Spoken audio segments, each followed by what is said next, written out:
Donald Trump Jr. fez na terça-feira uma visita surpresa à Groenlândia. Uma viagem que acontece após o seu pai, o presidente eleito dos Estados Unidos, ter dito que pretende controlar esse território atualmente sob dependência da Dinamarca. Vários jornalistas confrontaram Trump Jr. acerca do motivo da visita no momento da chegada ao aeroporto da capital da Groenlândia. Here as tourists, seeing it looks like an incredible place. We've been talking about going for a while. I was actually supposed to be here last spring. Some of the stuff I do in my free time, but just really excited to be here. Pouco depois da chegada de Trump Jr. à Groenlândia, o presidente eleito dos Estados Unidos deu mais uma conferência de imprensa polémica sobre o tema. Reafirmou o interesse em apoderar-se do território e recusou-se a excluir o eventual recurso à força militar e económica para atingir esse objetivo. Yeah, I can't assure you, you're talking about Panama and Greenland. No, I can't assure you on either of those two. E avisou ainda Copenhaga sobre as consequências de não aceitar a proposta de Washington. If Denmark wants to get to a conclusion, but nobody knows if they even have any right, title, or interest. The people are going to probably vote for independence or to come into the United States. But if they did do that, then I would tariff Denmark at a very high level. A primeira-ministra dinamarquesa reagiu aos desenvolvimentos, reafirmando a posição inabalável de Copenhaga de que a Groenlândia não está à venda. Grønlændernes. Det er et meget, meget stolt folkefærd. Det er et sprog, det er en kultur, det er en befolkning, som er sin egen. Og som formand for Naalakkersuisut, museet i øvrigt har sagt, så er Grønland ikke til salg. USA er vores absolut tætteste allierede. Vi vil altid gerne arbejde tættere sammen med amerikanerne. Det gælder i alle forsvars- og sikkerhedspolitiske spørgsmål. Det gælder også Nordatlanten, hvor spændingerne tager til. Og vi har set med vestlige briller en meget klar interesse i, at det er USA, der, når det kommer til hele det område, at det er USA, der spiller en stor rolle, og ikke. Esta não é a primeira vez que Washington tenta garantir o controle da Groenlândia. Em 1946, os Estados Unidos ofereceram 100 milhões de dólares em barras de ouro à Dinamarca para se apropriarem daquela que é considerada a maior ilha do mundo. Já na altura, as autoridades dinamarquesas e groenlandesas rejeitaram a proposta. Um incêndio florestal que se propagou devido a ventos extremos varreu Pacific Palisades, uma encosta de Los Angeles onde se encontram muitas residências de celebridades. As autoridades locais disseram que cerca de 30 mil residentes estavam sob ordens de evacuação, alguns dos quais abandonaram os carros e fugiram a pé devido ao entupimento das estradas. Embora não pudessem dar um número exato de estruturas danificadas ou destruídas, o chefe dos bombeiros de Los Angeles disse que 10 mil casas estavam ameaçadas pelo incêndio. O incêndio começou por volta das 10h30 da manhã, após o início da tempestade de vento Santa Ana.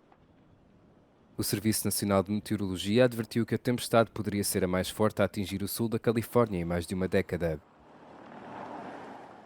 As autoridades disseram que a causa exata do incêndio ainda é desconhecida e que não foram registados feridos.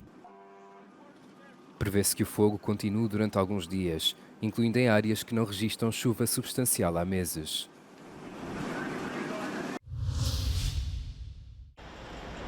Na Áustria, todas as atenções estão viradas para Herbert Kickl, o líder do Partido da Liberdade, de extrema-direita, convidado para formar governo pelo presidente Alexander Van der Bellen. Para já, Kickl quer entender-se com o OVP, o Partido Popular da Áustria, e convidou para conversações. Mas as negociações podem não ser fáceis, é que os dois partidos têm um historial de confrontos. Es ist meine Absicht, dem Parteipräsidium vorzuschlagen, mit der ÖVP in Verhandlungen einzutreten, sofern dann eine solche tragfähige gemeinsame Basis, die ich vorhin skizziert habe, gefunden werden kann. Herbert Kickl pediu ao Partido Popular para ser honesto nas negociações e disse que estas vão avançar devagar. O líder da extrema-direita austríaca ainda não tem certeza se esta coligação é viável ou não. Ja, die Frage ist, ob jetzt die ganzen Probleme, die wir im Staat Österreich haben, auch lösen kann. Das wird sich jetzt zeigen mit der Koalition mit der ÖVP. Ja, nicht gut. Aber das ist nicht nur in Österreich, sondern in ganz Europa. Die Demokratie verschwindet. Und das ist scheißlich. Das finde ich. E é assim que os austríacos veem cair o cordão sanitário à volta do Partido da Liberdade, de extrema-direita, o vencedor das eleições de setembro, mas que até agora tinha sido excluído das negociações para o governo. Emmanuel Macron discursou para os principais diplomatas franceses, os embaixadores de França no mundo. O encontro no Eliseu para falar de política externa apenas 2 semanas antes de Donald Trump regressar à Casa Branca. O presidente francês desdramatiza, mostra-se disposto a trabalhar com Trump, mas também deixa o aviso. A Europa deve deixar de ser fraca e derrotista se quiser ser respeitada em Washington. Le président Trump sait qu'il a en France un allié solide, un allié qu'il ne mésestime pas, qui a des vues claires, qui croit dans l'Europe, qui a confiance en lui, qui porte une ambition pour la relation transatlantique, mais une ambition lucide. J'aurai l'occasion d'y revenir en regardant très clairement le fait que depuis 2011, les présidents américains successifs nous disent tous la même chose. Leur priorité est d'abord les États-Unis d'Amérique, puis la relation avec la Chine. L'Europe a un autre rang, une autre place. Macron falou nas prioridades da política externa de França, desde a defesa europeia até o Médio Oriente e à guerra na Ucrânia. Disse que os europeus não podem deixar que a Rússia ganhe a guerra, mas também sugeriu que Kiev considere fazer concessões de território. Mesmo assim, Emmanuel Macron não tem ilusões, diz não haver uma solução fácil e rápida para este conflito. O diretor executivo da Meta, Mark Zuckerberg, anunciou mudanças na perspectiva da empresa em relação à moderação de conteúdos. Disse que nos próximos meses as plataformas de redes sociais da Meta, Facebook e Instagram, irão gradualmente remover os verificadores de factos. Zuckerberg diz que o antigo sistema será substituído por uma nova funcionalidade semelhante às notas da comunidade do seu concorrente Elon Musk no X. We're going to get rid of fact checkers and replace them with community notes similar to X, starting in the US. After Trump first got elected in 2016, the legacy media wrote non-stop about how misinformation was a threat to democracy. We tried in good faith to address those concerns without becoming the arbiters of truth. But the fact-checkers have just been too politically biased and have destroyed more trust than they've created, especially in the US. Zuckerberg diz que a empresa também vai simplificar as suas políticas de conteúdo e eliminar muitas restrições atualmente em vigor sobre temas como a imigração. Acrescentou que os filtros e os sistemas em vigor que anteriormente limitavam a liberdade de expressão dos utilizadores serão adaptados para criar um ambiente mais inclusivo. Também se comprometeu a trabalhar com a nova administração Trump para lutar pela liberdade de expressão e combater a repressão de opiniões. Um dia depois dos Estados Unidos terem registrado uma vítima mortal de gripe das aves, a Organização Mundial de Saúde insistiu que o risco para a população em geral continua a ser baixo. Os casos de gripe das aves aumentaram na Europa no final do ano passado, embora os números permaneçam mais baixos do que em anos anteriores. A porta-voz da OMS disse em Genebra que o vírus H5N1, que causa a doença, é uma preocupação para aqueles que trabalham em indústrias animais e que, por isso, precisam de ser melhor protegidos. It's not circulating in humans, but it is jumping into humans who are exposed, particularly those exposed to poultry or to the dairy cattle, the two sort of groups where we're seeing most of the movement from animal to human, but we're not seeing sustained circulation. O paciente de 65 anos, que morreu no estado americano de Louisiana, tinha sido exposto a galinhas e aves selvagens e contava já com problemas de saúde, segundo a OMS. Em Portugal, segundo as autoridades de saúde, há já um surto numa exploração de galinhas na área da Grande Lisboa, mas até agora não há registro de pessoas infectadas.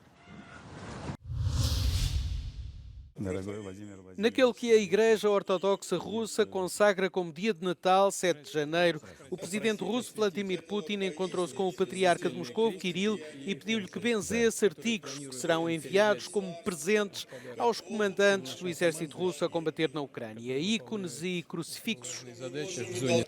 O patriarca leu uma oração e aspergiu água benta sobre as caixas de presentes. Putin participou na missa de Natal, presidida por Kirill, na igreja de São Jorge Vitorioso, em Moscovo. A proximidade entre a Igreja Ortodoxa Russa e o poder de Moscovo foi sempre muito grande e esteve na origem da separação em 2018 entre a Igreja Ortodoxa da Ucrânia e a Igreja até então prevalecente, que dependia da hierarquia de Moscovo. O próprio patriarca Kirill chegou a considerar a guerra na Ucrânia uma guerra santa contra o Ocidente dominado pelo satanismo.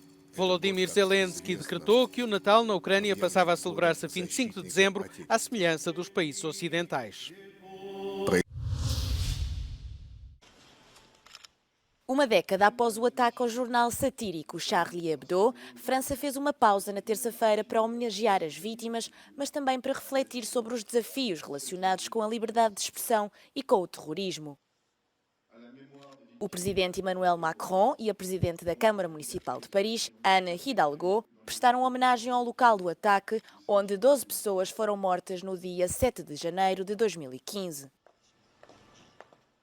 Em declarações, o ministro do Interior francês apontou os recentes ataques na Alemanha e Nova Orleans como uma chamada de atenção para a França ter que manter um nível muito elevado de cautela. L'an dernier, on a déjoué, nos services ont déjoué 9 attentats. C'est plus que depuis 2017. Ça veut dire que nos services et la France est réarmée considérablement. Mais ça veut dire que la menace, elle est toujours là. Elle est toujours là. Et il faut non seulement y faire face, mais aussi voir le terreau de cette menace, qui est l'islamisme. O ataque ao jornal satírico francês, Charlie Hebdo, há 10 anos, aconteceu em resposta às caricaturas polémicas do profeta Maomé. Este atentado levantou um debate intenso sobre os limites da liberdade de expressão. Hoje, passado 10 anos, o jornal afirma que os mais jovens criticam a sátira, considerando-a insensível, sobretudo quando afeta comunidades marginalizadas, embora a maioria dos franceses defenda o direito às caricaturas.